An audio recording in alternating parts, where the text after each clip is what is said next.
Hello ভালোবাসার মানুষগুলো, আমাদের জান পাখি চ্যানেলের গল্প শুনতে ও পড়তে আমাদের চ্যানেলটি সাবস্ক্রাইব করে পাশে থাকা বেল আইকনটি বাজিয়ে দিন।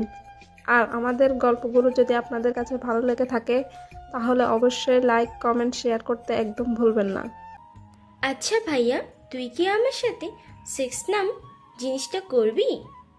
নিজের চাচাতো বোনের হঠাৎ এমন কথা শুনে বিছানা থেকে লাফ দিয়ে উঠল শাহরিয়ার। নিজের চাচাতো বোনের মুখ থেকে এমন কথা কখনোই আশা করেনি সে। কপাল থেকে ঝরে পড়া ঘাম দ্রুত মুছে ধমক দিয়ে শাহরিয়ার তার চাচাতো বোন ফারিয়াকে বলল, ছি, এসব কি বাজে কথা বলছিস তুই? তুই করবি কি না বল। আরেকবার এরূপ কথা মুখে উচ্চারণ করলে ঠাঠিয়ে কিন্তু দুটো থাপ্পড় বসিয়ে দিব। আচ্ছা, তুই তো নেট চালাস, তাহলে নিশ্চয়ই পন ভিডিও দেখেছিস এবং চটি গল্প পড়েছিস। তোর কি ইচ্ছে করে না কারোর সাথে শারীরিক সম্পর্ক গড়তে? তোর কি নিজে যৌবনটা একটু শান্তিতে ভরিয়ে দিতে ইচ্ছে করে না? তাহলে আয় আমার কাছে, দুজনে মিলে অনেক মজা করব। তুইও বেশ মজা পাবি আর আমিও। কাছে আস ভাইয়া, কেউ দেখবে না, কারণ এই মুহূর্তে তুই আর আমি ছাড়া বাড়িতে আর কেউ নেই।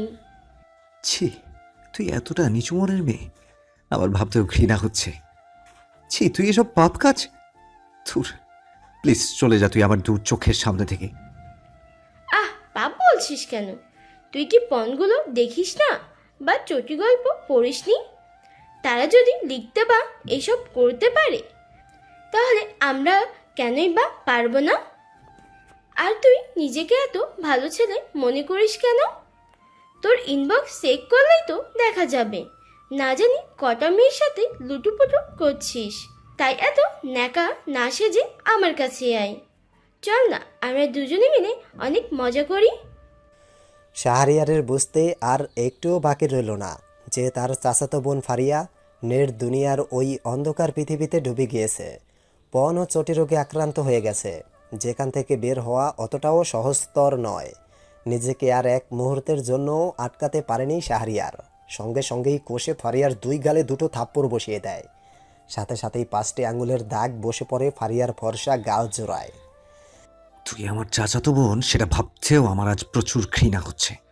হ্যাঁ, আমিও নেট চালাই, তাই বলে তুই এটা ভেবে নিস না আমি হাজারো মেয়ের সাথে লুটুর পুটুর করি, পর্ন ভিডিও দেখি, অথবা এসব গল্প পড়ে বিভিন্ন কাজ অসব আচ্ছা অথবা এসব গল্প করে বিভিন্ন পাপ কাজে লিপ্ত করি। আচ্ছা আচ্ছা অথবা এসব গল্প পড়ে বিভিন্ন পাপ কাজে নিজেকে লিপ্ত করি। হ্যাঁ, মাঝে মধ্যে কিছু খারাপ ছবি বা ভিডিও চোখে পড়ে, সেগুলো আমি এড়িয়ে যাই, তাই বলে সেগুলো দেখি না। আমার আত্মবিশ্বাস আছে নিজের প্রতি যে আমি ইন্টারনেটের অপব্যবহার কখনো করব না, কখনোই নেট দুনিয়ার কোনো অন্যায় বা পাপ কাজে জড়াবো না। আমাদের এমন কিছু দেখা বা শোনা একদমই উচিত নয় যেটা দেখে বা শুনে আমরা অন্যায় ও পাপ কাজে লিপ্ত হই। তোকে আমি পরিষ্কার করে বলছি, এসব অন্ধকার পৃথিবী ছেড়ে প্লিজ আলোর পথে চলে আয়। তাছাড়া কিছুদিনের জন্য আমাদের বাড়িতে বেড়াতে এসেছিস, সো ভালোভাবেই থাক। ভবিষ্যতে আবার এমন কিছু করলে চাচা চাচিকে কিন্তু আমি সব কিছুই বলতে বাধ্য হব। শাহরিয়ারের কথার জবাবে ফারিয়া আর কিছুই বলতে পারল না। গালে হাত দিয়ে সোজা নিজের রুমে চলে গেল। ফারিয়া চলে যাওয়ার পরেই শাহরিয়ার নিজের রুমের দরজা দ্রুততার সাথেই বন্ধ করল এবং মনে মনে ভাবতে থাকে, আজকাল কত শত মেয়ে যে ইন্টারনেটের মাধ্যমে অন্যায় পথে যাচ্ছে হিসেব ছাড়া। যদি বিভিন্ন 18+ আইডি গ্রুপ পেজ অথবা বিভিন্ন 18+ সাইটের বিরুদ্ধে অ্যাকশন নেওয়া হতো বা সেগুলো নষ্ট করে দেওয়া হতো, তাহলে মনে হয় অনেক ছেলে মেয়ে অন্যায় পথে যাওয়ার হাত থেকে বেঁচে যেত। কিন্তু কেউই সেসবের বিরুদ্ধে কোনো প্রকার অ্যাকশন নিচ্ছে না। তাছাড়া আমি অনেক বড় বড় গ্রুপ ও পেজের অ্যাডমিনদেরকে রিকোয়েস্ট করেছিলাম যে তারা যেন বিভিন্ন 18+ আইডি পেজ গ্রুপে রিপোর্ট মারতে মারতে নিমিষেই নষ্ট করে দেয়, কিন্তু তারা কেউ আমার এইসব কথা কোনো গুরুত্ব আকারে দেখেইনি। জবাবে তারা প্রত্যেকে বলেছিল, আমাদের আর কাজ কাম কি নাই যে আমরা ওদের বিরুদ্ধে লাগতে যাব। তারপরেও অনেক রিকোয়েস্ট করেছিলাম, কিন্তু লাভ হয়নি। একটাবার ভেবে দেখুন তো, যদি বড় বড় ভালো গ্রুপ পেজ সাইট আইডি সবাই যদি সেসব 18+ আইডি পেজ এবং সাইটের বিরুদ্ধে লাগে, তাহলে আমার মনে হয় না ওই সব 18+ আইডি পেজ সাইটের কোনো চিহ্নটুকুও পাওয়া যাবে। প্রতিদিন শত শত ছেলে মেয়ে কিন্তু নষ্ট হচ্ছে এসব বাজে পেজ, গ্রুপ ও বিভিন্ন সাইটের জন্য। রাতে খাবার খাওয়ার জন্য ফারিয়াকে ডাকতে গিয়ে শাহরিয়ার দেখল ফারিয়া ওসব 18+ ভিডিওগুলো দেখছে। শাহরিয়ার দ্রুত ফারিয়ার কাছ থেকে ফোনটা কেড়ে নিয়ে বলল, ছি, তোকে কত করে বলার পরেও তুই আবার এসব দেখছিস? তোর মৃত্যু ভয় বলতে কোনো কিছুই কি নেই? এতটা নির্লজ্জ খারাপ কি করে হলি? আমার মোবাইল দিয়ে বলছি। না, দিব না। আর আমি এক্ষুনি চাচা ও চাচিকে গিয়ে সবটা বলছি। কথাটা বলার সাথে সাথে যখন শাহরিয়ার সামনে পা বাড়াতে যাবে তার পূর্বেই ফারিয়া দ্রুত রুমের দরজা বন্ধ করে নিজ জামার খানিকটা অংশ ছিঁড়ে ফেলে। এই, তুই এসব কি করছিস? আমাকে যেতে দে বলছি। আমি আজ তোর এই মোবাইলটা চাচা চাচিকে দেখিয়েই ছাড়বো। শাহরিয়ারের কথার জবাবে ফারিয়া তেমন কিছুই বলল না, শুধুই বাঁচাও বাঁচাও বলে চিৎকার করতে লাগলো। চিৎকার চেঁচামেচি শুনে বাসার সবাই দৌড়ে আসলো, কিন্তু রুমের দরজা বন্ধ থাকায় কেউ প্রবেশ করতে পারছিল না। পরবর্তীতে তারা দরজা ভাঙতে বাধ্য হয়। ভেতরে গিয়ে সবাই দেখতে পেল ফারিয়া রুমের এক কোণে পড়ে আছে। ফারিয়া নিজের বাবাকে দেখা মাত্রই জড়িয়ে ধরল এবং পরিশেষে কাঁদতে কাঁদতেই বলল, বাবা, শাহির আমার গোসলের ভিডিও বানিয়েছে। সেটা দেখে আমার সাথে জোর জবরদস্তি করে খারাপ কিছু করার চেষ্টা করছিল। শাহরিয়ারের মাথায় এই মুহূর্তে যেন গোটা আকাশটা ভেঙে ভেঙে পড়ছে। নিজের মেয়ের মুখে এরূপ কথা শুনে নিজেকে আর ধরে রাখতে পারল না। সজোরে একটা লাথি মারল শাহরিয়ারের বুকে। শাহরিয়ার কিছু বলতে চাইলেও তাকে বলার মতন কোনো সুযোগ দেওয়া হয়নি। অতঃপর শাহরিয়ারের গালে ঠাটিয়ে কয়েকটা থাপ্পড় বসিয়ে দেওয়ার পর শাহরিয়ারের বাবা বলল, তোর মতো কুলাঙ্গারকে জন্ম দিয়ে আমি খুব বড় একটা ভুল করেছি। এই মুহূর্তেই তুই বাড়ি থেকে বেরিয়ে যা। বাবা, আমার কথাগুলো তো একটাবার শুনো। কিন্তু একটা বারের মতো কেউ শুনেনি শাহরিয়ারের কথাগুলো। বাড়ি থেকে দূর দূর করে বের করে দিল। রাত প্রায় 12টা। রাস্তার এক পাশে দাঁড়িয়ে সে ভাবছে এখন কোথায় যাবে, কি করবে। মিথ্যা একটা অপবাদে সে যে আজ সর্বহারা। না চাইতেও চোখ দিয়ে টপ টপ করে শাহরিয়ারের জল গড়িয়ে পড়ছে। কোনো ক্রমেই আটকাতে পারছে না। হঠাৎ শাহরিয়ার দেখতে পেল তার সামনে কেউ একজন যেন দাঁড়িয়ে আছে। অতঃপর আরও ভালো করে তাকিয়ে দেখল দাঁড়িয়ে থাকা মানুষটি আর কেউ নয়, স্বয়ং ফারিয়া। ফারিয়া, তুই এখানে কেন? কিভাবে? আর কি চাস আমার থেকে? সব কিছু তো তুই কেড়েই নিয়েছিস। আমার সুন্দর জীবনকে বরবাদ করে দিলি। শাহরিয়ারের কথার জবাবে ফারিয়া এক প্রকার অট্ট হাসিতে মেতে উঠে বলে, তোর এই সুন্দর চেহারা দেখে না সবাই তোর প্রতি আকৃষ্ট হয়? আজ তোর এই সৌন্দর্যটাই আমি নষ্ট করে দিব। কথাগুলো বলার পরপরেই ফারিয়া পানির মতো কিছু একটা শাহরিয়ারের মুখে ছুঁড়ে মারল। মুখে পড়তেই শাহরিয়া বুঝতে পারল এটা অ্যাসিড জাতীয় কিছু। সাথে সাথেই যন্ত্রণায় কাতর হয়ে শাহরিয়ার চিৎকার দিয়ে উঠল। প্রতিনিয়ত ছটফট করছে সে। যন্ত্রণায় শেষমেশ মাটিতে লুটিয়ে পড়ে গড়াগড়ি করতে থাকে। হে আল্লাহ, কি আমার অপরাধ? তুমি বলো, কেন আমার সাথে এমনটা হলো? আমি যে আর সহ্য করতে পারছি না। এতটা যন্ত্রণা বেদনা কি করে আমি নিজের উপর সহ্য করব? আহ, আমি আর পারছি না আর। আহ! মুখে অ্যাসিড পড়লে যতটা না কষ্ট হয় ততটা কষ্ট পাচ্ছে শাহরিয়ার। আর যন্ত্রণা বেদনা কষ্ট সহ্য করতে পারেনি শাহরিয়ার। আস্তে আস্তে শাহরিয়ারের চোখ দুটো বন্ধ হয়ে যায়। তবে এখানেই কি শেষ হয়ে যাবে শাহরিয়ারের গল্প, নাকি ঘুরে দাঁড়াবে, শুরু করবে নতুন এক অধ্যায়? অতঃপর শাহরিয়ারের যখন জ্ঞান ফিরল তখন সে নিজেকে হাসপাতালের বেডে দেখতে পেল। মুখে বেশ যন্ত্রণা অনুভব করছে সে। তাছাড়া মুখের যাবতীয় অঙ্গগুলো ঠিকমতো তেমন একটা নাড়াতে পারছে না। ভীষণ কষ্ট তার। অবশেষে ছটফট শুরু করে দেয় সে। যন্ত্রণায় বারবার ঘুমিয়ে উঠছে শাহরিয়ার। ডাক্তার খবর পাওয়া মাত্রই দ্রুত এসে ঘুমের ইঞ্জেকশন দিয়ে শাহরিয়ারকে ঘুম পাড়িয়ে দিল এবং প্রায় 5 ঘন্টা পর শাহরিয়ারের আবার জ্ঞান ফিরল। আচমকা একজন বৃদ্ধ লোক শাহরিয়ারের মাথায় হাত বুলিয়ে দিতে দিতে বলল, বাবা, কে সে অত্যন্ত নিষ্ঠুর প্রকৃতির অমানুষ যে তোমার এই মুখে অ্যাসিড নিক্ষেপ করলো? বৃদ্ধ লোকটির কথা শুনে শাহরিয়ার আর নিজের চোখের জল সামলে রাখতে পারল না। হাজার যন্ত্রণা বেদনা কষ্ট উপেক্ষা করে চোখের অশ্রু ঝরাতে ঝরাতে বলল, আঙ্কেল গো, নেট দুনিয়ার কালো সমাজে লিপ্ত হয়ে আমার নিজের আপন চাচাতো বোন আমায় তার সাথে অবৈধ ও শারীরিক সম্পর্ক করার প্রস্তাব দিয়েছিল, কিন্তু তাতে আমি রাজি হইনি বিধায় এক প্রকার রাগ নিজের মধ্যে পুষে রেখেছিল এবং সেদিন রাতে সম্পূর্ণ মিথ্যা একটা অপবাদ দিয়ে আমাকে প্রথমে সে বাড়ি ছাড়া করলো, কিন্তু তারপরও বোধহয় ওর শান্তি হচ্ছিল না, যার ফলে পরবর্তীতে আবার সামনে এসে আমাকে এসিড নিক্ষেপ করে চলে যায়। জানেন আঙ্কেল, যাকে আমি সবসময় নিজের আপন বোন ভেবে আসছিলাম, সেই বোনই আজ আমার এত বড় সর্বনাশ করলো, আমাকে পরিপূর্ণ ভেঙে টুকরো টুকরো করে দিল। সব কষ্ট হয়তো বেশ সহজেই ভুলে থাকা যায়, কিন্তু আপন মানুষগুলোর দেয়া কষ্ট ভুলে যাওয়া অনেকটা কঠিন। এত মানুষের মৃত্যু হয়, আমার কেন হয় না? শাহরিয়ারের কথাগুলো এতক্ষণ মনোযোগ সহকারে শুনছিল বৃদ্ধ লোকটি। অতএব তিনিও নিজের চোখের কোণের অশ্রুর বাত আটকাতে পারলেন না। বাবারে, এই দুনিয়ায় মানুষ চেনে ওঠা বড় কঠিন, কেউ কারো নয়। বাস্তবতা আরও কঠিন। পিছন থেকে সবসময় তারা আঘাত করে যায় যারা কাছের অথবা অতি আপনজন হয়ে থাকে। আচ্ছা আঙ্কেল, আমি এখন কোথায়? এটা কোন জায়গা? আর আপনি কে? বাবা, আগে একটু শান্ত হও, আমি সবটা বলছি। হ্যাঁ, জি, এবার বলুন। আমি আমার গাড়ি করে একটা জরুরি প্রয়োজনে বিশেষ কোনো একটা কাজে যাওয়ার পথে হঠাৎ রাস্তার এক পাশে তোমাকে ওই অবস্থায় দেখতে পেয়েছিলাম। তারপর কোনো কিছু না ভেবে আর দেরি করলাম না, দ্রুত তোমাকে ইমার্জেন্সি ঢাকার সবচেয়ে বড় হাসপাতালে নিয়ে আসলাম।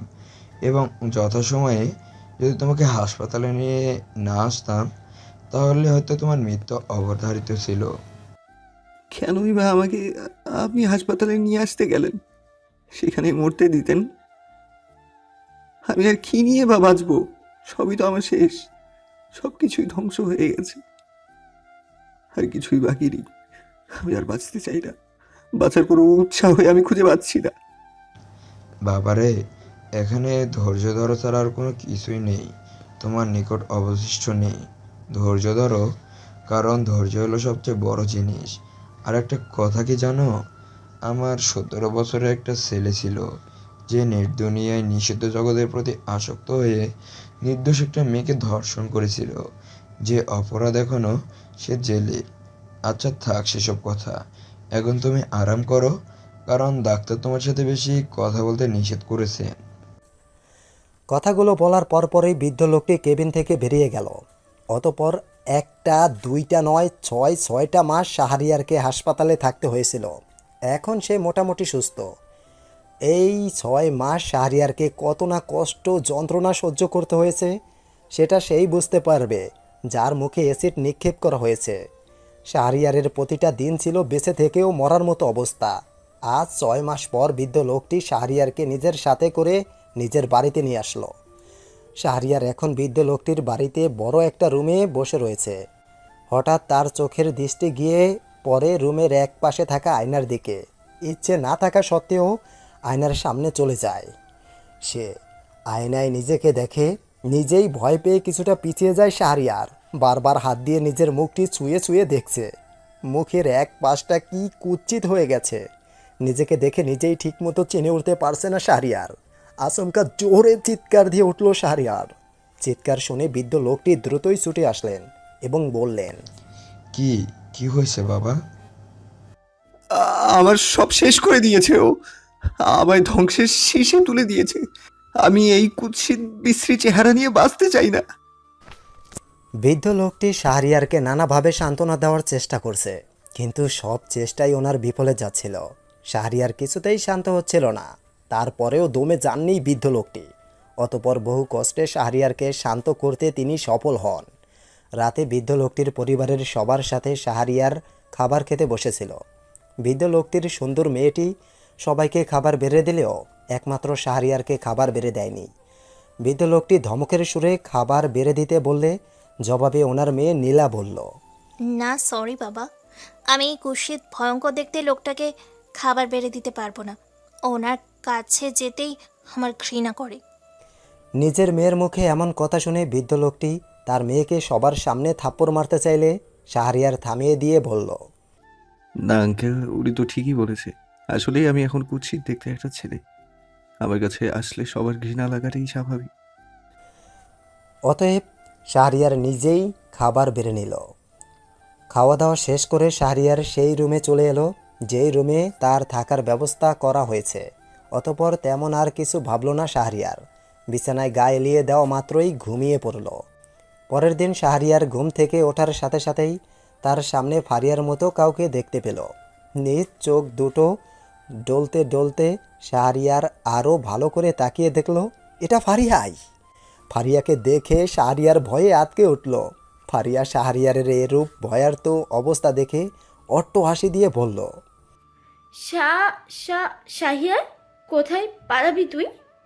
তোর মুখে এক পাশটা তো আমি নষ্টতে রূপ দিয়েছি, এবার অন্য পাশটাও বাকি। কথাগুলো বলেই ফারিয়া শাহরিয়ারের দিকে এগোতে থাকে আর শাহরিয়ার ভয়ে বারবার পিছিয়ে যাচ্ছিল। হঠাৎ শাহরিয়ার থেমে গেল, কারণ তার প্রধান বাধা হচ্ছে দেওয়াল। হঠাৎ শাহরিয়ার দেওয়ালের সাথে ঠেকে গিয়েছে, আর পেছোতে পারছে না। জানিস শাহিয়ার, আমার খুব আনন্দ তখন লাগবে যখন এই অ্যাসিডটা তোর মুখে অন্য পাশটায় পড়বে। যখন তুই কষ্টে চিৎকার করবি না, তখন আমার মনের গহীনে জ্বলন্ত আগুন একটু হলেও নিববে, আর তুই তখন হাড়ে হাড়ে টের পাবি আমার কথা না শোনার ফল কতটা ভয়ানক হতে পারে। কথাগুলো বলতে ফারিয়ার একটু দেরি হলেও নিজের হাতে থাকা অ্যাসিড ছুঁড়ে মারতে খানিকটাও দেরি হয়নি। অ্যাসিড মুখে এসে পড়ার সাথে সাথে শাহরিয়ার লাফ দিয়ে বিছানা থেকে উঠে বসল এবং সে আশেপাশে ভালো করে তাকিয়ে দেখল, কিন্তু ফারিয়ার চিহ্নটুকুও পায়নি। অতঃপর শাহরিয়ার বেশ বুঝতে পারল যে সে এতক্ষণ স্বপ্ন দেখছিল। পাশে থাকা গ্লাস ভর্তি পানি এক নিমেষেই ঢক ঢক করে খেয়ে ফেলল শাহরিয়ার এবং বুকে হাত দিয়ে জোরে জোরে একটা নিঃশ্বাস ছাড়ল। হঠাৎই শাহরিয়ারের কানে মধুর কণ্ঠে আজান ভেসে আসলো। আজান শেষ হওয়ার পরপরই শাহরিয়ার আর দেরি করল না। দ্রুতই উজু করে নামাজ আদায় করে মোনাজাতে চোখের অশ্রুর বাঁধ ছেড়ে শুধু এক কথাই বলছিল, তুমি পথভ্রষ্টদের সঠিক পথ দেখাও এবং সবাইকে হেদায়েত দান করো। সকালবেলা ছাদের একপাশে দাঁড়িয়ে আশপাশটা ভালো করে দেখছিল শাহরিয়ার। পাশে বিদ্যমান সুন্দর ফুল ও ফুলের সুবাস তাকে মুগ্ধ করছিল। আবার তার মধ্যে ফুরফুরে বাতাস, যা শাহরিয়ারের মনকে বারবার অজানা আনন্দে ভরে তুলছে। হঠাৎ শাহরিয়ার বুঝতে পারল তার পেছন থেকে কেউ একজন গলা ফাটিয়ে চিৎকার করছে। শাহরিয়ার পেছনে ফিরে দেখল এটা নীলা। আপনি এভাবে চিৎকার কেন করছেন? চিৎকার কি ছাদে করছি? আপনি ছাদে কেন এসেছেন? ছাদে আমি ছাড়া আর কেউ আসে না, সাহসও করে না। আপনি জানেন না কেন এলেন ছাদে? সরি, আসলে আমার জানা ছিল না। আসলে ভালো লাগছিল না, তাই ভাবলাম একটু ছাদে গিয়ে ফুরফুরে বাতাসের মাঝে দাঁড়িয়ে থাকি। আমি আপনার কোনো কথাই শুনতে চাই না। আপনি প্লিজ আমার পবিত্র ফুলগুলোর পাশ থেকে সরে দাঁড়ান, না হলে আপনার বিশ্রী কুশিত চেহারার জন্য আমার ফুলগুলো নিমিষেই ঝরে যেতে পারে। তাই প্লিজ আপনি এখন ছাদ থেকে চলে যান। আমি কিছুতেই আপনার মতো কুৎসিত দেখতে একটা লোককে সহ্য করতে পারছি না। নীলার কথার জবাবে শাহরিয়ার কিছু বলল না, কারণ কি আর বলবে সে? বলার মতো তার কাছে কোনো শব্দই অবশিষ্ট নেই। অতঃপর শাহরিয়ার চুপচাপ ছাদ থেকে নিচে নেমে রুমে চলে গেল। কিছুক্ষণ পর নীলা এসে কড়া গলায় শাহরিয়ারকে বলল, আচ্ছা, আপনি কি আমাদের বাড়িতে পায়ের উপর পা তুলে খেতে এসেছেন? আপনার কি লজ্জা বোধ নেই? এইভাবে অপরিচিত একজন লোকের বাড়ি আরাম আয়েসে থাকছেন ও বসে বসে ভালো ভালো খাবারগুলো গিলছেন। যদি আপনি আমাদের বাসার কোনো কাজ করতেন, তাহলেও নিজের মনে কিছু অন্তত বুঝ দেওয়া যেত। আমার বাবা নিশ্চয়ই পাগল হয়ে গেছেন, না হলে কি করে পারলো আপনার মতো একজন আপদ আমাদের বাড়িতে আনতে? আর হ্যাঁ, আমি শুনেছি আপনার চাচাতো বোন নাকি আপনার মুখে অ্যাসিড নিক্ষেপ করেছেন। আমার তো মনে হচ্ছে আপনি আপনার চাচাতো বোনের সাথে সত্যিই কিছু খারাপ করেছেন বা করার চেষ্টা করেছেন, তাই বোধহয় সে আপনার মুখে অ্যাসিড মেরেছে। নীলার কথা শুনে শাহরিয়ার চোখ বড় বড় করে নীলার দিকে তাকালো। নীলা ধমকের সুরে বলল, আপনার সাহস তো কম না। আপনার কুৎসিত বিশ্রী মুখ নিয়ে আমার দিকে এভাবে চোখ বড় বড় করে তাকিয়ে আছেন। থাপ্পড় মেরে গাল ফাটিয়ে দেব কিন্তু। যত সব। কথাগুলো বলেই নীলা রুম থেকে চলে গেল। আস্তে আস্তে দিন যতই অতিক্রম হচ্ছে তেমনই নীলার শাহরিয়ারের প্রতি ব্যবহার ধীরে ধীরে খারাপ হচ্ছে। অতএব শাহরিয়ার সিদ্ধান্ত নিল সে এ বাড়িতে আর থাকবে না। কারো মাথার বোঝা হয়ে থাকা অন্তত শাহরিয়ার পছন্দ করে না। পরের দিন সবার সামনে পরিষ্কার করে শাহরিয়ার বলে দেয় এ বাড়ির কোনো বোঝা হয়ে সে আর থাকতে চায় না। শাহরিয়ারের কথা শুনে গম্ভীর গলায় বৃদ্ধ লোকটি অর্থাৎ নীলার বাবা তখন বলল, কেন?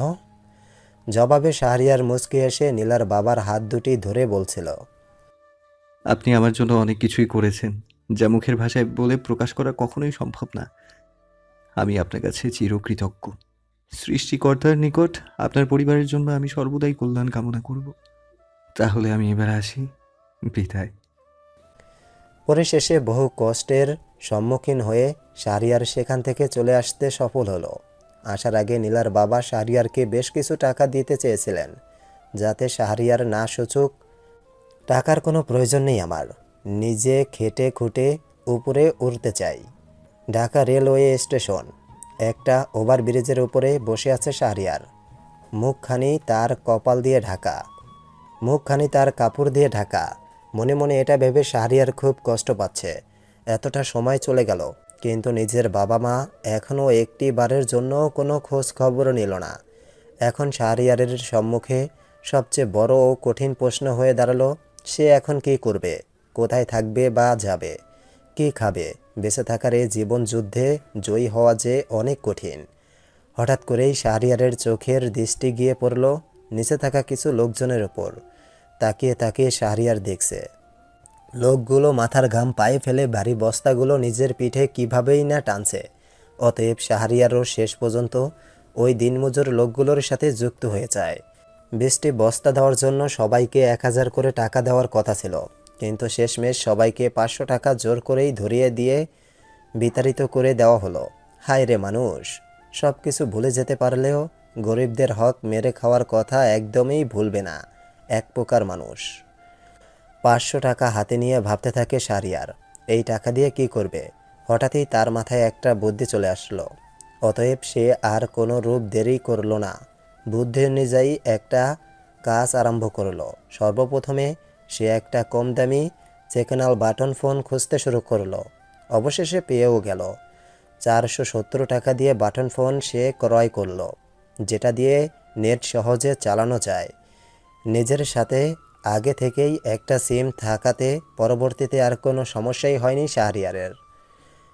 বাটন ফোনের সাহায্যে ইন্টারনেটের বিভিন্ন ন্যায়বাচক সাইট দিয়ে টাকা ইনকাম করতে শুরু করে শাহরিয়ার। পরিশেষে রাস্তা থেকে ঠাঁই হয় বস্তিতে। এখন সে স্মার্টফোন দিয়ে টাকা ইনকাম করে বিভিন্ন ন্যায়বাচক এবং ভালো সাইটগুলো থেকে। আস্তে আস্তে ল্যাপটপ, কম্পিউটার ও বিভিন্ন যাবতীয় জিনিসপত্র ক্রয় করলো শাহরিয়ার। যদিও বা এখন শাহরিয়ার আর বস্তি নামক স্থানে থাকে না। তার রাত দিন অক্লান্তিক পরিশ্রমের ফলে সে এখন শক্তিশালী একজন হ্যাকারে পরিণত হয়েছে। নিজের পরিশ্রমে টাকায় বড় ফ্লাইট কিনে রেখেছে, নিজের পরিশ্রমের টাকায় বড় ফ্লাইট কিনে থাকছে। এখন শাহরিয়ারকে ওরফে শেরু ভাই নামে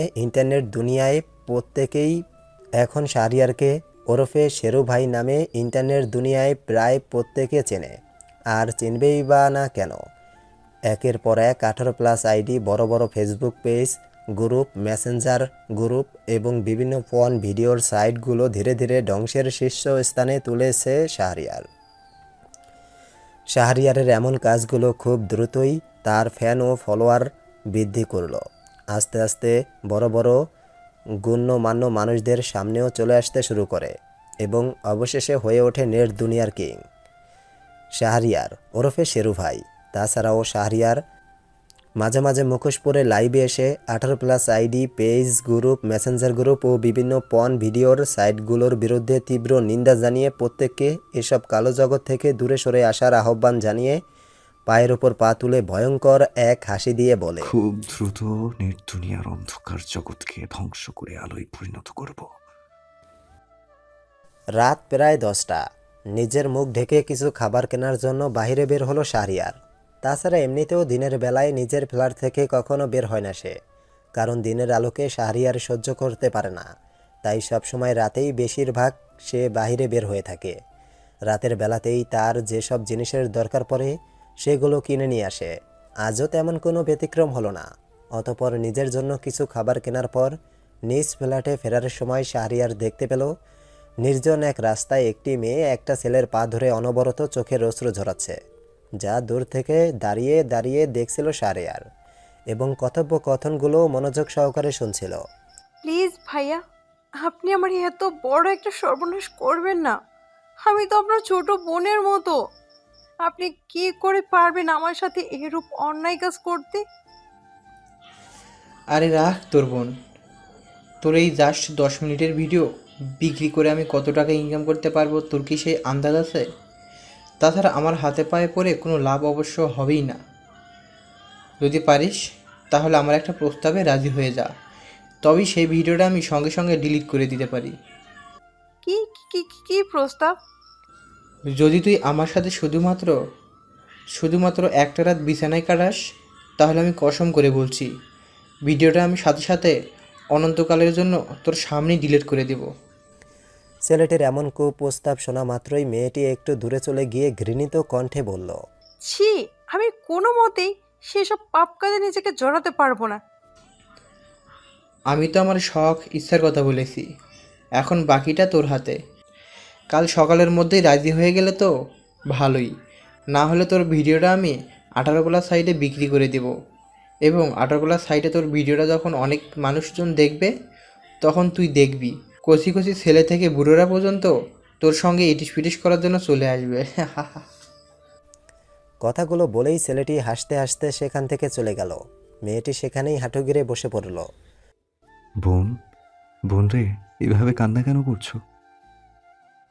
অতঃপর শাহরিয়ার মেয়েটির কাছে গিয়ে তার মাথায় আদর মাখা হাত বুলিয়ে দিয়ে মিষ্টি মধুর কণ্ঠে বলল। হঠাৎ করে মাথায় কারো ছোঁয়া ও পেছন থেকে কারো গলার সুর পেয়ে পেছনে ফিরে মুখ ঢাকা কালো কোট প্যান্ট পরা একজন ছেলেকে দেখতে পেয়ে ভয়ে কিছুটা দূরে গিয়ে বলল, কে কে কে কে কে আপনি? ধরে নাও তোমার এক অচেনা অপরিচিত বড় ভাই। এবার আমাকে বলো, কেন এত রাতে নির্জন রাস্তায় একাকী কান্না করছো? কোনো সমস্যায় আটকা পড়েছো কি? শাহরিয়ারের কথার জবাবে মেয়েটি বেশ কষ্টে নিজের চোখের পানি আটকে রেখে বলল, না ভাইয়া, কিছু হয়নি। আমাকে মিথ্যা বলার দরকার নেই, আমি সব জানি। দূর থেকে দাঁড়িয়ে সবটা শুনেছি, জেনেছি। আমি এখন কি করব ভাইয়া? কাপড় চেঞ্জ করার সময় ভাড়াটিয়ার ছেলে, সেটা জানি না কিভাবে সে ক্যামেরা বন্দি করে, এবং সেটা দেখে আমাকে প্রতিনিয়ত ব্ল্যাকমেল করছে। চিন্তা করো না, সব কিছুই ঠিক হয়ে যাবে। আমি শুধু এটুকুই তোমাকে গ্যারেন্টি সহ বলতে পারি। আচ্ছা, তোমার কাছে কি ছেলেটার কোনো ফোন নাম্বার আছে? জি আছে। অতঃপর শাহরিয়ার মেয়েটির থেকে ছেলেটির নাম্বার সংগ্রহ করে মেয়েটিকে তার বাসায় পৌঁছে দিয়ে নিজ গন্তব্যে ফিরে আসলো। আসা মাত্রই শাহরিয়ার প্রথমে নিজের ল্যাপটপ ওপেন করলো। অতঃপর সেই নাম্বারের মাধ্যমে ছেলেটির সমস্ত কিছু খুব সহজেই নিজের আয়ত্তে নিয়ে আসলো। ছেলেটির মেসেঞ্জার চেক করে শাহরিয়ার দেখতে পেল একটি বড় 18+ সাইটে তার ভিডিও বিক্রি করার কথা চলছিল, কিন্তু এখনও বিক্রি করতে পারেনি। এখন আর করবেই বা কী করে? ছেলেটির সব কিছুই তো শাহরিয়ারের হাতের মুঠোয়। অবশেষে শাহরিয়ার ছেলেটির নেট জাতীয় সমস্ত কিছুই নিমিষেই নষ্ট করে দেয়, এবং সেই সাথে কোনোই সার মেলেনি ভিডিও বিক্রি করার, একমাত্র সেই 18+ সাইটের। নিমিষেই নষ্ট করে উধাও করে দিল শাহরিয়ার। 18+ সাইটটি নষ্ট হওয়ার 30 মিনিট পর সেই সাইটটির মালিক বেশ একটা কষ্টেই জানতে পারল এই কাজে শাহরিয়ার ওরফে শেরু ভাইয়ের। নিজের রাগ সামলাতে না পেরে সেই সাইটটির মালিক শাহরিয়ারের বিরুদ্ধে লাগিয়ে দেয় 10 জন নামি দামি হ্যাকার। কিন্তু সেই হ্যাকারগুলো অবশ্য হয়তো ঠিক জানতো না যে শাহরিয়ার তাদের থেকেও অনেক উপরে। অতএব সেই 18+ সাইটটির সহযোগিতা করার অপরাধে 10 জন হ্যাকারের মধ্যে একজন হ্যাকারকেও কোনো রকম ছাড় দিল না শাহরিয়ার। পরের দিন সকালে কাপড় চেঞ্জ করার ভিডিও তৈরি করে ব্ল্যাকমেল করার অপরাধে পুলিশ উদুম কেলানি কেলিয়ে টেনে হিঁচড়ে সেই ছেলেটিকে থানায় নিয়ে যাচ্ছিল, যা টিভিতে সরাসরি দেখে হাসতে হাসতে শাহরিয়ার বেশ উপভোগ করছিল। বিকেলে নিজের কম্পিউটার ও ল্যাপটপ ওপেন করার বহু চেষ্টা করেও কিছুতেই ওপেন করতে পারছিল না শাহরিয়ার। একসময় শাহরিয়ার বুঝতে পারল তার সমস্ত কিছু হ্যাক হয়ে গেছে, যা শাহরিয়ারকে দুশ্চিন্তার সাগরে ফেলে দিল। কে বা কারা এমনটা করার সাহস দেখিয়েছে কিছুই তার মাথায় ঢুকছে না। আচমকা শাহরিয়ারের ফোনে একটা কল আসে। যেই কলটা রিসিভ করার পর শাহরিয়ার যা শুনল তাতে সঙ্গে সঙ্গেই শাহরিয়ারের ফোনটা ফ্লোরে পড়ে গেল। ভয়ে শাহরিয়ারের সম্পূর্ণ শরীর শিউরে উঠল। হঠাৎই আবার শাহরিয়ারের ফোন বাজতে আরম্ভ করলো। মন না চাইলেও তড়িঘড়ি করে ফ্লোর থেকে ফোন উঠালো শাহরিয়ার। অতঃপর বাধ্য হয়ে কল রিসিভ করা মাত্রই ওপাশ থেকে একজন মেয়ের অট্টহাসি শুনতে পেল। কি চান আপনি? শুধুই তোকে চাই। আমাকে দিয়ে আপনি কি করবেন? তোর সাথে পবিত্র একটা বন্ধনে আবদ্ধ হতে চাই। আমি তোকে বিবাহ করতে চাই। আমার জীবনে নেই কোনো আলো, চতুর্দিকে শুধুই অন্ধকার, তাই এইসব বিয়ে টিয়ে আমার দ্বারা সম্ভব না। সম্ভব সম্ভব, আমি চাইলেই সবই সম্ভব। এখন যা, ল্যাপটপ ওপেন করে দেখ, তোকে আবার সব কিছু ব্যাক করে দিয়েছি। কথাগুলো বলেই মেয়েটি ফোন কেটে দিল। অতঃপর শাহরিয়ার তার ল্যাপটপ ওপেন করতে সক্ষম হয় এবং তার কিছুক্ষণের মধ্যেই শাহরিয়ারের ল্যাপটপে একটা ভিডিও কল আসলো। শাহরিয়ারের বুঝতে আর তেমন দেরি হলো না। একটু আগে ফোনে যার সাথে কথা হয়েছে এটা সেই মেয়েটাই। তাই আর নয় ছয় না ভেবে শাহরিয়ার নিজেকে দ্রুত প্রস্তুত করলো, অর্থাৎ নিজের মুখটি ভালো করে কাপড় দিয়ে ঢাকলো। অতএব ভিডিও কল রিসিভ করার পর শাহরিয়ার দেখতে পায় সুন্দরী একটা মেয়ে পায়ের ওপর পা তুলে বসে আছে। মেয়েটি এতই সুন্দর যে তার সৌন্দর্য বোধ হয় আসমানের পরীকেও দ্রুত হার মানিয়ে ফেলবে। এখনো তাহলে মুখ ঢেকেই রেখেছ? জি, আমার চেহারা আমি কাউকে দেখাই না। তাতে আমার কোনো সমস্যা নেই, তবে কিছু কথা পরিষ্কার করে শুনে নাও। আমি শান্তা ইসলাম, বাবা লন্ডনের একজন জনপ্রিয় ব্যবসায়ী। সেই সুবাদে লন্ডনেই থাকতে হয় আমাকে, তাই বাংলাদেশে তেমন একটা আমার আশা হয় না। কিন্তু তোমার কাজগুলো আমাকে অনেক মুগ্ধ করেছে, যা দেখে কেন যেন সত্যিই মনে হচ্ছে এখনই দেশে চলে আসি, তোমার সাথে দেখা করি। আসলে আমি তোমাকে লাইক করি বলতে আমি তোমাকে ভালোবাসি, অর্থাৎ তোমাকে বিয়ে করতে চাই। এখন তুমি হাজারো অমত প্রকাশ করলেও জোর করে হলেও অন্তত আমি তোমাকেই বিয়ে করেই ছাড়বো। আমি একবার যখন তোমাকে ভালোবেসেছি, তবে ধরে নাও যে কোনো মূল্যে তোমাকে পেয়েই দম নিব। আর হ্যাঁ, তোমার নিশ্চয়ই মনে আছে প্রশ্ন নামক জিনিসটা জেগে উঠতে পারে, কিভাবে আমি তোমার সব কিছু নিজের আয়ত্তের ভেতরে নিয়ে আসছিলাম। তাহলে শোনো, লন্ডনে আমিও একজন বিখ্যাত হ্যাকার, কাজেই তোমার সব কিছু হ্যাক করতে আমার বেশি সময় লাগেনি। কিন্তু তুমি এখন কোনো চিন্তা করো না, একবার যখন তোমার লাইফে প্রবেশ করেছি, তাহলে ভেবে নিও কেউ তোমার ধারে কাছেও হাজারো চেষ্টা করলেও আসতে পারবে না। তুমি তোমার কাজগুলো চালিয়ে যাও, তোমার পাশে রয়েছি। কিছুদিন পর আমি দেশে আসছি তোমাকে আমার সাথে পবিত্র এক বন্ধনে আবদ্ধ করার জন্য। রেডি থেকো। আর বিয়ে করবে না এমনটা মোটেও বলে উঠো না, তাহলে হয়তো প্রাণেও মারা যেতে পারো, তাই বি কেয়ারফুল। কথাগুলো বলার পরপরই শান্তা ভয়ঙ্কর একটা হাসি দিয়ে ভিডিও কল কেটে দিল। এখনও শাহরিয়ার এক ধ্যানে তাকিয়ে আছে ল্যাপটপের দিকে। এতক্ষণ যাবৎ কি হলো, কিভাবে হলো, কিছুই ভেবে পাচ্ছে না সে। শূন্য মাথায় ঘুরে ফিরে ফল বারবার শূন্যই আসছে। কোনো মতেই নিজের হিসাব মিলাতে পারছে না শাহরিয়ার। আজকের দিনটাকে কেন যেন তার এক স্বপ্নের মতো লাগছে। এরপর থেকে সকাল বিকাল রাত দিন শান্তা নামক ওই মেয়েটা শাহরিয়ারকে সবসময় ফোন করে এক প্রকার বিরক্ত করতে থাকে। শাহরিয়ারের কথা বলার কোনো ইচ্ছা না থাকলেও মিশন সম্পূর্ণ না হওয়া পর্যন্ত মূলত নিজের সব কিছু হারাবার ভয়ে বাধ্য হয়ে শান্তার সঙ্গে শাহরিয়ারকে কথা বলতে হয়। এখন রাত প্রায় 2টো। শাহরিয়ার এখনও দুনিয়ায় একটা বাজে সাইটের বিরুদ্ধে লড়ে যাচ্ছে, যেই সাইডে পতিতালয়ের বিভিন্ন নারীদের নগ্ন ভিডিও অথবা ছবি দেখিয়ে মানুষকে আকৃষ্ট করা হয়, যার ফলে পরবর্তীকালে আকৃষ্ট হওয়া লোকজন চলে যায় পতিতালয় বা কোনো আবাসিক হোটেলে। একটাবার মনোযোগ সহকারে ভেবে দেখুন, আমি ও আপনি সবাই কিন্তু জানি ওইসব খারাপ সাইডের জন্য মানুষ একমাত্র অন্যায় পথ ছাড়া আর কোনো পথে যাচ্ছে না। আপনি আমি তা ভালো করেই জানা সত্ত্বেও চুপ করে কেন আছি? জানি এসব বিষয় নিয়ে হাজারো আওয়াজ তুললেও কোনো লাভ হবে না, কিন্তু তাই বলে বন্ধ করতে পারবো না এমনটা এখনও বলিনি। সবাই নিজেদের নিজেদের বন্ধু বান্ধব নিয়ে বিভিন্ন গ্রুপ তৈরি করুন এবং তাদের বিরুদ্ধে লেগে থাকুন যতক্ষণ না পর্যন্ত বিজয় নিশ্চিত না হচ্ছে। আমরা এদেশের মানুষ, তাই এদেশের ভালো খারাপ দেখা আমাদেরও দায়িত্বের মধ্যে পড়ে। অবশেষে অনেক পরিশ্রমের ফলে চিরকালের জন্য সেই সাইটটি বন্ধ করে দিতে সক্ষম হয় শাহরিয়ার, এবং পরের দিন সেই সাইটের সম্পূর্ণ চক্রটাকে পুলিশ নিজেদের বশে নিয়ে আসে, অর্থাৎ সবাইকে গ্রেপ্তার করেন, যা সম্পূর্ণ সম্ভব হয়েছে শুধুমাত্র শাহরিয়ারের জন্য। দেশ জুড়েই নানান আলোচনা সমালোচনার শীর্ষে রয়েছে শাহরিয়ার, কিন্তু কেউ এখনও পর্যন্ত শাহরিয়ারের কোনো সঠিক তথ্য বের করতে পারেনি। শাহরিয়ার কখনো দিনের বেলা বাহিরে বের হয় না, কিন্তু তাকে আজ বের হতেই হলো।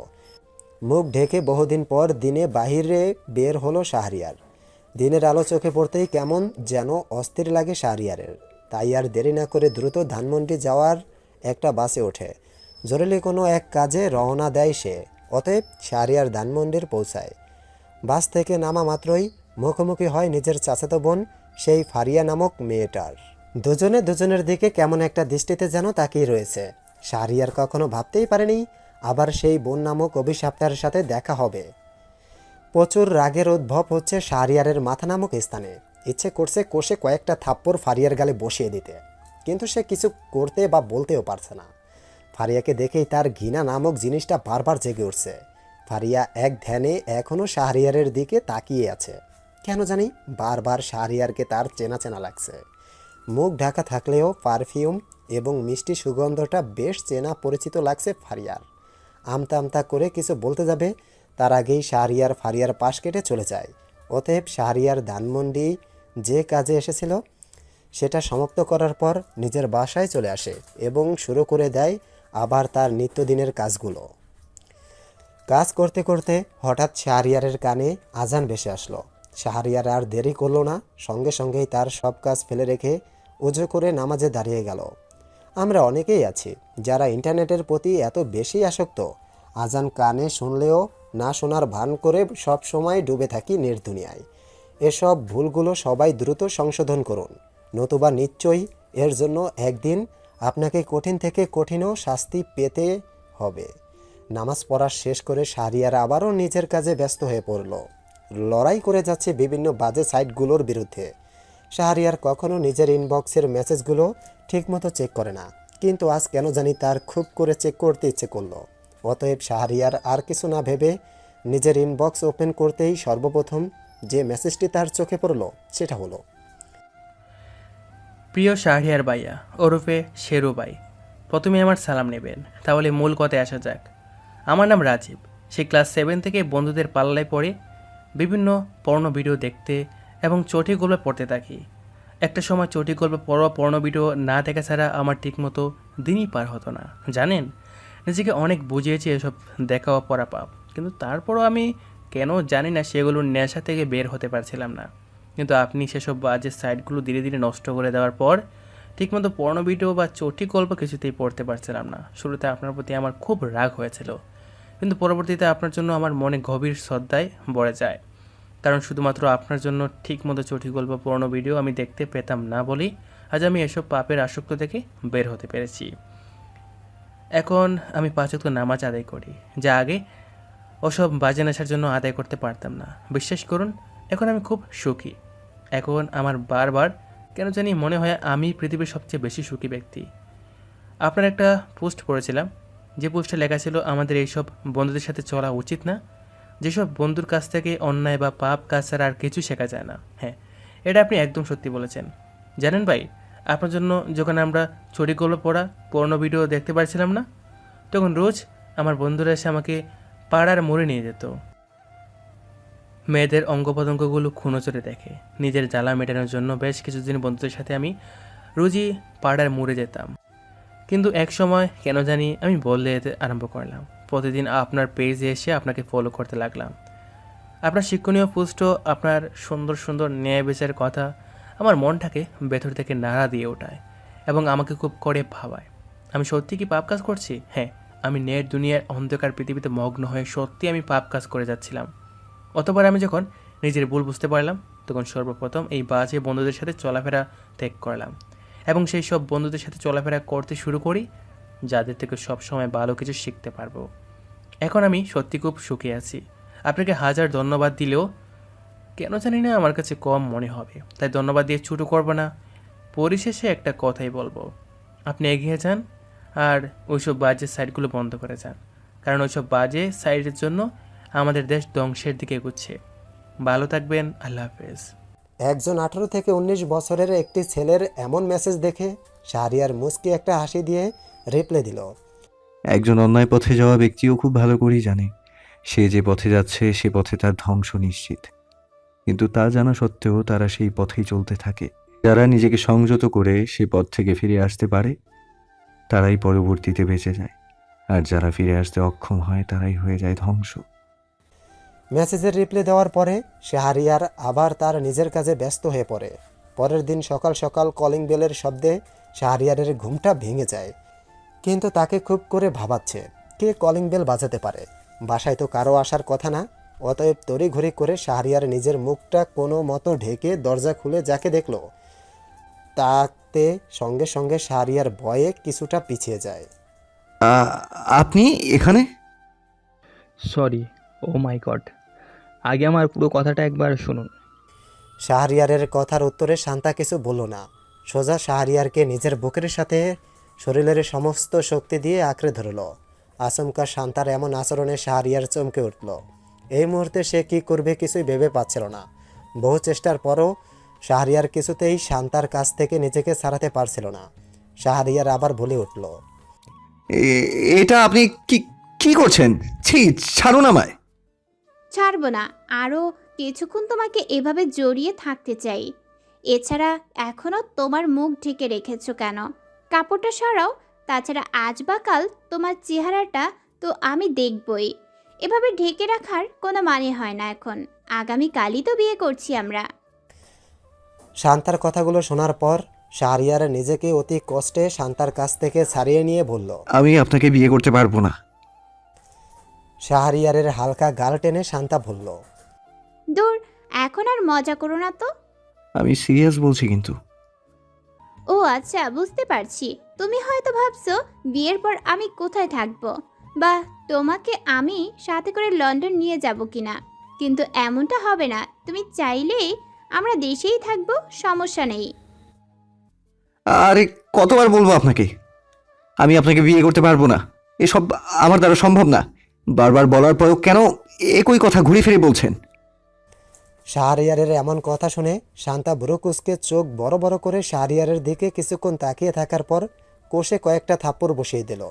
থাপ্পড় খেয়ে শাহরিয়ার কিছুটা দূরে চলে যায় এবং তার মুখ থেকে কাপড়টা প্রায় পড়ে যেতে চেয়েছিল, কিন্তু শাহরিয়ার দ্রুতই আবার ঠিক করে নেয়। শুধুমাত্র তোর জন্য সবার কথার অবাধ্য হয়ে আমি দেশে এসেছি, তোকে বিয়ে করে পরম সুখ শান্তিতে সংসার করার জন্য। কিন্তু তুই আমার একটু একটু করে সাজিয়ে রাখা স্বপ্নের জাল ছিঁড়ে দিলি, আমাকে আঘাত করলি। আচ্ছা, আমার মধ্যে এমন কি নেই যার জন্য তুই আমার সাথে বিবাহ নামক পবিত্র এক বন্ধনে আবদ্ধ হতে চাচ্ছিস না? শান্তার কথার জবাবে মাথা নিচু করে শাহরিয়ার বলল, এটা কিছুতেই সম্ভব না। আমার সাথে আপনি কখনোই সুখী হবেন না। আমি আপনার জীবনটা নষ্ট করতে চাই না। প্লিজ আমাকে ক্ষমা করুন। আমার পক্ষে আপনাকে বিয়ে করা সম্ভব না।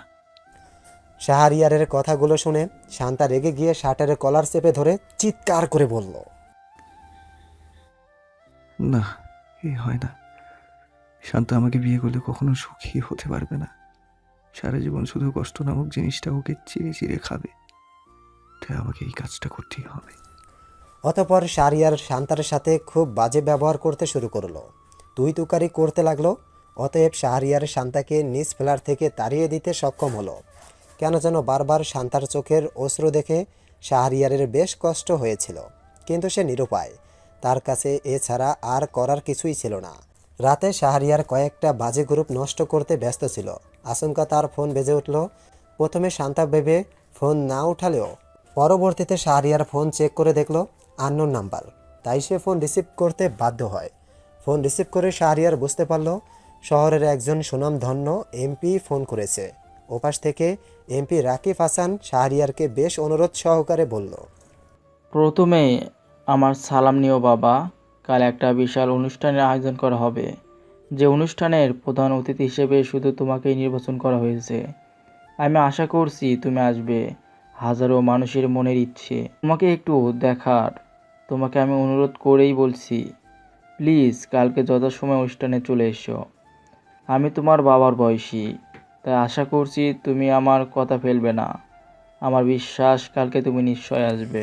এমপি রাকিব হাসানের কথার উত্তরে শাহরিয়ার কিছু বলল না, চুপ করে ফোন কেটে দিল। কারণ সে চায় না সবার সামনে প্রকাশিত হোক। কিন্তু আজ তার মন বারবার বলছে, আর কতদিন আড়ালে থাকবি? একদিন না একদিন তো আসতেই হবে সবার সামনে। আজ তার কাজেও ঠিক মতো মন বসছে না। অবশেষে সারা রাত ভেবে শাহরিয়ার এই সিদ্ধান্তে পৌঁছাতে পেরেছে সে অনুষ্ঠানে যাবে, সে আর আড়ালে থাকবে না। তাই আর দেরি না করে শাহরিয়ার অনুষ্ঠানে যাওয়ার জন্য তৈরি হয়ে নিল। আজও তার মুখখানি মুখোশ দিয়ে ঢাকা। অনুষ্ঠানে উপস্থিত হলো হাজারো মানুষের কানে শাহরিয়ারের আসার খবরটা যেতে তেমন একটা সময় লাগেনি। সবাই উতলা হয়ে বসে আছে, কখন নেট দুনিয়ার কিং শাহরিয়ার ওরফে শেরু ভাই অনুষ্ঠানে আসবে। অতএব শাহরিয়ারের গাড়ি যখন অনুষ্ঠানের গেট দিয়ে ভিতরে ঢুকছিল, তখন অনুষ্ঠানে উপস্থিত শত শত মানুষের চোখের দৃষ্টি ছিল গাড়িটির দিকে। সবাই গভীর আগ্রহে বসে রয়েছে, কখন শাহরিয়ার ওরফে শেরু ভাই গাড়ি থেকে নামবে। পরিশেষে শাহরিয়ার যখন গাড়ি থেকে নামে, তখন তাকে সুরক্ষিতভাবে স্টেজে নিয়ে যাওয়া হলো এবং তখন প্রতিটা মানুষের দৃষ্টি ছিল একমাত্র শাহরিয়ারের দিকে। স্টেজে ওঠার সাথে সাথে অনেক ছেলে মেয়ে ছুটে আসলো শাহরিয়ারের দিকে শুধুমাত্র সেলফি তোলার জন্য। একটা সময় শাহরিয়ার নিজের মুখোশটা নিজেই খুলে ফেললো। মুহূর্তেই ভয়ে আঁতকে উঠল সবাই। এতক্ষণ যাবৎ যেসব ছেলে মেয়েরা শাহরিয়ারের সঙ্গে ঘেঁষে ঘেঁষে সেলফি তুলছিল, তারাও এখন শাহরিয়ারের কুৎসিত ভয়ঙ্কর চেহারা দেখে ভয়ে বেশ খানিকটা পিছিয়ে যায়। ছোট ছোট বাচ্চা ছেলে মেয়েও ভয়ে তাদের মা অথবা বাবার পেছনে গিয়ে লুকিয়ে পড়ছে। কেউ হয়তো ভাবতেও পারেনি শাহরিয়ারের মুখটি এরকম কুৎসিত ভয়ঙ্কর ও বিশ্রী দেখতে হবে। এমনকি এমপি রাকিব হাসানও শাহরিয়ারের কাছ থেকে ভয়ে কিছুটা দূরে গিয়ে দাঁড়ালো। শাহরিয়ার মুচকে এসে সবার উদ্দেশ্যে বলল, কি এতদিন যাকে দেখার জন্য আপনারা সবাই পাগল ছিলেন, আজ তাকে দেখে কেন পিছিয়ে গেলেন? হয়তো কেউ ভাবতে পারেননি আমার চেহারা এরকম দেখতে হবে। আমার জীবনে ঘটে যাওয়া একটা সত্য ঘটনা আপনাদের বলি, শুনুন। নেট দুনিয়ার আলোহীন নিষিদ্ধ জগতের প্রতি আসক্ত হয়ে আমার নিজের চাচাতো বোন নামক অভিশাপ আমাকে কুপ্রস্তাব দেয়। কিন্তু আমি তার সাথে এমন পাপ কাজে জড়াবো না বলে সোজা সাপটা বললে, পরবর্তীতে রাগে ক্রোধে কায়দা করে একটা মিথ্যা অপবাদে আমাকে সে বাড়ি ছাড়া করলো। তবুও এত অন্যায়ের পরও সে একটুর জন্য অনুশোচনা বোধ করলো না, বিবেক জাগলো না। আমার চেহারা আগে এমন ছিল না, আমি কুৎসিত ছিলাম না। যেদিন আমাকে মিথ্যা অপবাদে বাড়ি ছাড়া করা হয়, সেদিন রাতে সে আমার সামনে এসে দাঁড়ায় এবং এসিড ছুঁড়ে মেরে চলে যায়। তারপর থেকে কতটা না যন্ত্রণা, বেদনা, কষ্ট আমায় সহ্য করতে হয়েছে, সেটা আমি বেশ একটা ভালো জানি। প্রতিদিন বেঁচে থেকেও কেন যেন মৃত্যুর মতো লেগেছিল।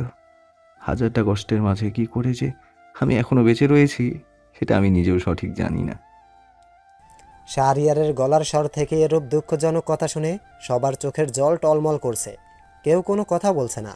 সবার মুখে যেন এই মুহূর্তে বলার মতো কোনো শব্দই উদ্ভব হচ্ছে না।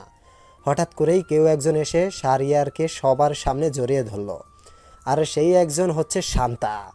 অনুষ্ঠানে উপস্থিত সব মানুষই অবাক হয়ে তাকিয়ে আছে শাহরিয়ারের দিকে। কেউ কেউ ভাবি বলে মাঝে মধ্যে চিৎকার দিয়ে উঠছে। অতএব শাহরিয়ার শান্তাকে একটু ধমকের সুরে বলল, কি কি করছেন সবার সামনে? ছাড়ুন। আরে আমার বোকা, তোমার চেহারা কুৎসিত বিচ্ছিরি বলে তুমি আমাকে বিয়ে করতে চাচ্ছ না? আমি তো তোমার চেহারাকে নয়, ভালোবেসেছি শুধু তোমার ফুলের মতো নির্মল সরল মনকে। আমি আর তোমার কোনো কথাই শুনছি না। অনুষ্ঠান সমাপ্ত হলেই আজই আমি তোমাকে বিয়ে করব। যদি আগের বারের মতো এবারও অমত প্রকাশ করো, তাহলে কিন্তু আমার মৃত্যু তো নিশ্চিত, তার সাথে তোমারও মৃত্যু নিশ্চিত। শান্তার কথা শুনে শাহরিয়ার কিছু বলতে চেয়েছিল, কিন্তু বলতে পারেনি, কারণ শান্তা তাকে এই বিষয় নিয়ে কিছু বলার মতো সুযোগও দেয়নি। অনুষ্ঠান শেষ হলে শাহরিয়ার সবার কাছ থেকে বিদায় নেওয়ার পরেই প্রস্থান আরম্ভ করলো, যার 10 মিনিট 5 সেকেন্ড পর শান্তার সাথে শাহরিয়ার বিয়ে নামক পবিত্র এক বন্ধনে আবদ্ধ হয়ে যায়। অবশ্য শাহরিয়ার প্রথমে বিয়ে করতে চাইছিল না, কিন্তু পরবর্তীতে শান্তা তাকে বাধ্য করতে সক্ষম হয়। আজ তাদের বাসর রাত। শাহরিয়ার রুমের বাইরে এই মুহূর্তে পায়চারি করছে আর ভাবছে সে এখন ভেতরে যাবে কিনা। শাহরিয়ারের বেশ একটা লজ্জাও লাগছে, যার সাথে খানিকটা ভয়ও। আচমকা শান্তা রুম থেকে বেরিয়ে এসে শাহরিয়ারকে টেনে টুনে বাসর ঘরের ভেতরে নিয়ে আসে। কি হলো? এইভাবে টেনে টেনে কেন নিয়ে আসলে? তা নয় তো, তোমাকে আমি কোলে করে নিয়ে আসব? রাত কটা বাজে তার কোনো হিসাব তোমার কাছে কি রয়েছে? যাই হোক, বলছিলাম যদিও এখন আমরা বিবাহিত স্বামী স্ত্রী, তাই একটু কাছে আসো না। জি না, অসম্ভব। আমার লজ্জা লাগছে। আমি কোনো কিছুই করতে পারবো না। তুই আসবি না? কোনো ক্রমেই না। অতএব শান্তা রেগে গিয়ে শাহরিয়ারের কাছে যেতেই এক মুহূর্তেই তার সব রাগ অভিমান ধুলোয় মিশে যায়। এক হাত বাড়িয়ে শাহরিয়ারের যে পাশটায় এঁচড় ছুঁড়ে মারা হয়েছে সে পাশটায় হাত বুলিয়ে দিতে দিতে বলল, খুব কষ্ট হয়েছিল তোমার, তাই না সোনা? হ্যাঁ। তোমাকে আর কোনো রকম কষ্ট পেতে দিব না। এখন আমি আছি সর্বদা তোমার পাশে, চিন্তা করো না।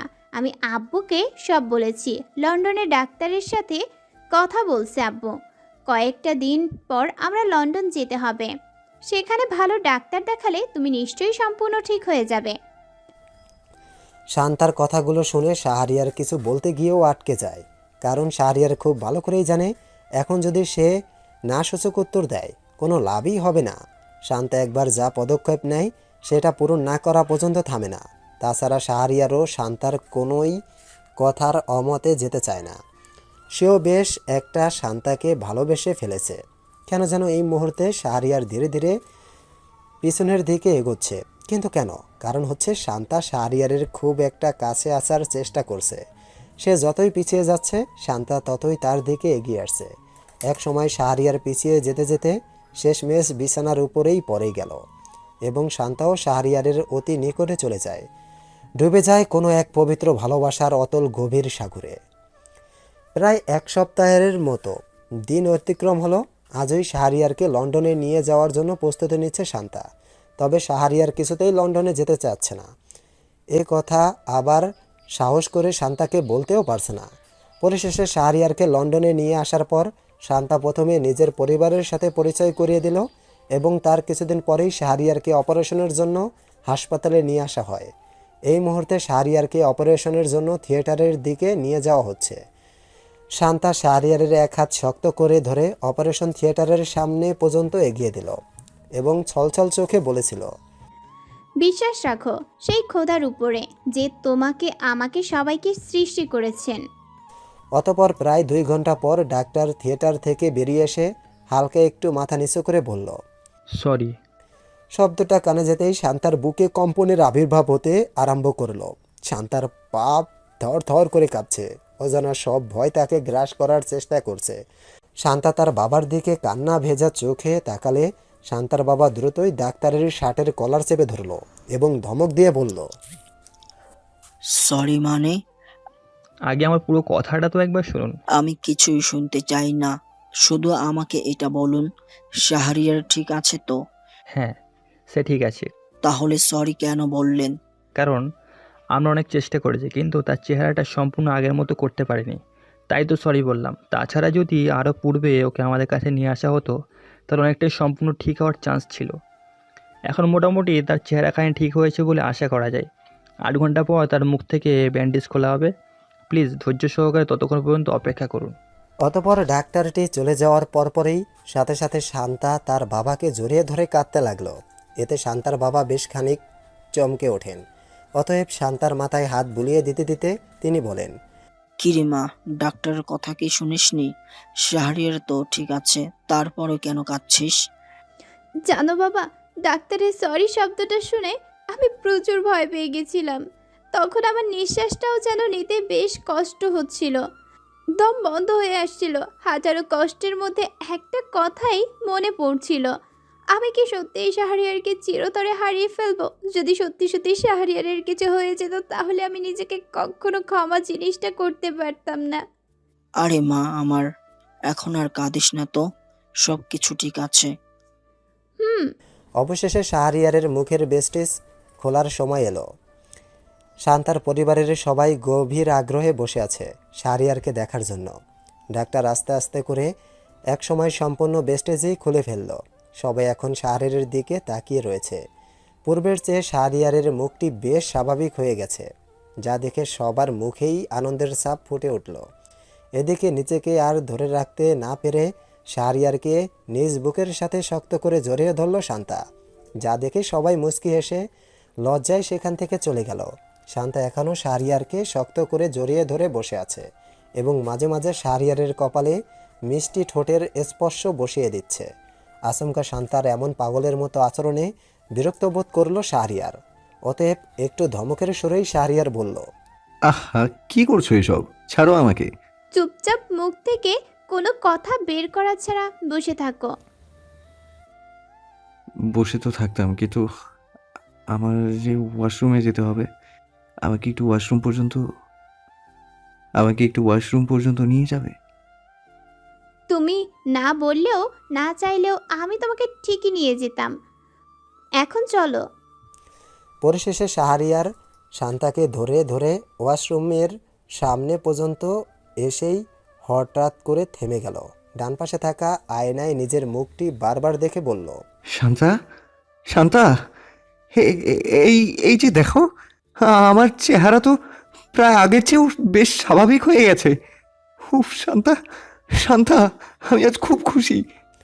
অতঃপর বেশ কয়েকদিন শাহরিয়ারের এখানে অর্থাৎ লন্ডনেই কাটালো। কিন্তু হঠাৎ একদিন তার ফোনে একটা অচেনা নাম্বার থেকে কল আসলো। শাহরিয়ার কিছুক্ষণ ভেবে তারপর ফোন রিসিভ করলো। ওপাশ থেকে চেনা পরিচিত কান্না জড়িত একটা কণ্ঠ ভেসে আসলো। তার এটা বুঝতে কোনো সমস্যা হয়নি যে এটা তার নিজের মায়ের গলা। হ্যাঁ রে বাবা, আমরা তোর সাথেই সত্যি অনেক বড় একটা অন্যায় কাজ করে ফেলেছি। না জেনে শুনে ভুল বুঝে অবিশ্বাস করে তোকে সেদিন বাড়ি থেকে তাড়িয়ে দিয়েছিলাম। প্লিজ বাবা, আমাদের পারলে ক্ষমা করে দিস। আর সবচাইতে বড় কথা হলো, ফারিয়া এই পৃথিবীতে আর কয়েকটা দিনের অতিথি মাত্র। ওর মরণব্যাধি ব্রেন ক্যান্সার আক্রান্ত। মৃত্যুর পূর্বে তোকে কিছু শেষ কথা বলে যেতে চায়। প্লিজ বাবা, তুই আর রাগ অভিমান করিস না, ফিরে আয় না আমাদের কাছে। নিজের মায়ের কান্নার কণ্ঠটা শুনে শাহরিয়ারও কেঁদে উঠল এবং ভেজা গলায় হ্যাঁ সূচক উত্তর দেয়, অর্থাৎ সে আসবে। অতএব শাহরিয়ার শান্তাকে সব কিছু খুলে বলার পর আজকেই দেশে যাওয়ার ফ্লাইটে উঠে তারা। পরের দিন ভোরবেলায় বাংলাদেশে পৌঁছানো মাত্রই ঢাকার একটা হাসপাতালের উদ্দেশ্যে গাড়িতে উঠল। হাসপাতালে যাওয়ার প্রধান একটাই কারণ, সেটা হলো শাহরিয়ারের পরিবারের সবাই এই মুহূর্তে হাসপাতালেই রয়েছে, মূলত ফারিয়ার কেবিনে। অবশেষে শাহরিয়ার হাসপাতালে পৌঁছেছিল। ফারিয়ার কেবিনে প্রবেশ করার সাথে সাথে তার বাবা মা তাকে জড়িয়ে ধরে হাউমাউ করে ডুকরে কেঁদে উঠল। তার সাথে বাকি সদস্যদের চোখের কোণে অশ্রু অনবরত জড়াচ্ছে। শাহরিয়ার কোনো মতে সবাইকে বহু কষ্টে সম্মুখীন হয়ে শান্ত করল। তারপর শান্তার সাথে পরিচয় করিয়ে দিয়ে এক পা দুই পা করে ধীরে ধীরে ফারিয়ার দিকে অগ্রসর হতে আরম্ভ করল। ফারিয়ার কিছুটা কাছে আসতেই শাহরিয়ার দেখল মুখে তার অক্সিজেন মাস্ক লাগানো, শুকিয়ে কি করুণ অবস্থায় না হয়েছে। শাহরিয়ার বুঝতে পারল সত্যি ফারিয়ার অবস্থা একদমই ভালো না। ফারিয়াকে দেখে শাহরিয়ারের প্রচুর রাগ হচ্ছে এবং আবার কেন যেন ফারিয়ার এরূপ অবস্থা দেখে বেশ মায়াও হচ্ছে। ধীরে ধীরে চোখের পাতা মেলে শাহরিয়ারকে দেখতে পেয়ে চোখের কোণের অশ্রু সব বাদ ভেঙে দিয়ে আস্তে আস্তে অক্সিজেন মাস্কটা খুলে ফ্যাসিয়ে ফারিয়া বলল, ভাইরে, বেশিরভাগ মানুষ সেটাই প্রতি সবচেয়ে বেশি আকৃষ্ট হয় যেটা তার জন্য সম্পূর্ণ নিষিদ্ধ। বেশিরভাগ মানুষ নিষিদ্ধ জিনিসে বেশি আকৃষ্ট হয়ে থাকে। আমিও তার ব্যতিক্রম ছিলাম না। অনেক চেষ্টা করেছিলাম নির্দুনিয়ার নিষিদ্ধ কালো আধারে ঢাকার জগৎ থেকে বের হওয়ার জন্য, কিন্তু পারলাম না। যতই চেষ্টা করি ততই বারবার আমার বেহায়া মন সেগুলোর প্রতি আকৃষ্ট হয়ে পড়ে। একদিন গভীর সিদ্ধান্ত অটল হয়েছিলাম, সেগুলো থেকে বের তো আমি হবই, কিন্তু নিষিদ্ধ জগতে ওই কালো ছায়াটা আমাকে বের হতে দেয়নি। নিজের যৌবনে শান্তির জন্য তোর প্রতি একসময় আমি আকৃষ্ট হয়ে পড়েছিলাম, যার কারণে তোকে আমি সেই দিন আমার সাথে শারীরিক সম্পর্ক করার কুৎসিত প্রস্তাব দিয়েছিলাম, এবং তুই যখন প্রত্যাখ্যান করেছিলি তখন রাগের বশে পরবর্তী সময় তোকে মিথ্যা অপবাদে আমি ফাঁসিয়ে দিয়েছিলাম, এবং তাতেও যখন আমার শান্তি হচ্ছিল না তখন তোর ওই সুন্দর চেহারাটা নষ্ট করার জন্য সেদিন রাতে আমি তোকে অ্যাসিড নিক্ষেপ করেছিলাম। আমি খুব বড় পাপী, নেট দুনিয়ার কালো জগতে মগ্ন হয়ে ভুলে গিয়েছিলাম একদিন সবাইকে নিজের সব কুকর্মের হিসেব সৃষ্টিকর্তার নিকট দিতে হবে। আমার কোনো ক্ষমা হয় না রে, আমি বড় পাপী। তোর সাথে মস্ত বড় অন্যায় করার জন্য হয়তো আমার আজ এই করুণ অবস্থা। জীবনের শেষ মুহূর্তে রয়েছি, আমি জানি আমার কোনো ক্ষমা হয় না, তারপরও শেষবারের মতন আমি তোর কাছে ক্ষমা নামক জিনিসটা চাইছি, পারলে ক্ষমা করে দিস এই পাপীকে। কথাগুলো বলার পরপরই ফারিয়া জোরে জোরে শ্বাস নিতে থাকে, আর একটা সময় তার নিঃশ্বাস নেওয়াটাই চিরতরে বন্ধ হয়ে যায়। ঘুমিয়ে পড়ে চিরদিনের জন্য, যে ঘুম আর কখনো ভাঙার নয়। সেদিন শাহরিয়ার কিছুই বলতে পারেনি, নীরবে দাঁড়িয়ে কয়েক ফোঁটা চোখের জল ফেলা ছাড়া। সত্যিই শাহরিয়ার ফারিয়াকে ক্ষমা করতে পারবে নাকি পারবে না সেটা সে নিজেই ঠিক ভালো করেই জানে না। সময়ের তীব্র গতিতে আজ প্রায় 6টা বছর পার হয়ে গেল। এখন শাহরিয়ারের 5 বছরের একটা সুন্দরী ফুটফুটে কিউট মেয়েও রয়েছে। সকাল সকাল ঘুম থেকে উঠে শাহরিয়ার ওয়াশরুমের দিকে ফ্রেশ হওয়ার জন্য যাওয়ার চেষ্টা করছে, পারছে না কিছুতেই। তার কারণ একটাই, নেট দুনিয়ার নিষিদ্ধ কালো জগতে আসক্ত কিছু বাজে ব্যক্তিরা পরিকল্পনা করে শাহরিয়ারকে একা পেয়ে তার পা দুটো চিরদিনের জন্য ড্যামেজ করে দেয়, অর্থাৎ শাহরিয়ার আর কোনোদিন নিজের পায়ে দাঁড়াতে পারবে না। এতে তার কোনো আফসোস নেই, কারণ ভালো মানুষের শত্রু থাকে, এটা খুব স্বাভাবিক ব্যাপার। তবে শাহরিয়ার আল্লাহর কাছে সব সময় প্রার্থনা করে হাত দুটো তো সবসময় বিপদ মুক্ত রাখার জন্য। তবে শাহরিয়ার আল্লাহর কাছে সবসময় প্রার্থনা করে হাত দুটো সব সময় বিপদ মুক্ত রাখার জন্য, কারণ এই হাত দিয়েই শাহরিয়ার এখনও লড়ে যাচ্ছে কালো দুনিয়া ধ্বংস করে আলোর প্রতিফলন করার জন্য। রুমে এসে শাহরিয়ারকে বারবার বিছানা থেকে নামার চেষ্টা করতে দেখলে শান্তা হালকা ধমক দিয়ে বলল, তোমাকে কতবার বলেছি কখনো নিজে নিজে কোথাও যাওয়ার চেষ্টা করবে না, তবুও কেন আমার কথা শোনো না তুমি? না মানে তোমাকে কত দিক সামলাতে হয়, তাই তোমাকে আর অযথা রাখতে চাইনি। চুপ, আমার কাছে সব কিছুর চেয়ে আমার হাজবেন্ডের কদর অনেক বেশি, বুঝতে পারছো সোনা? তোমার মতো মেয়েকে আমার জীবন সঙ্গী হিসেবে পেয়ে আমি সত্যি নিজেকে ভাগ্যবান মনে করি। এভাবেই খুব সুখেই কাটতে লাগলো তাদের সাজানো গোছানো সুন্দর মিষ্টি সুখের সংসার।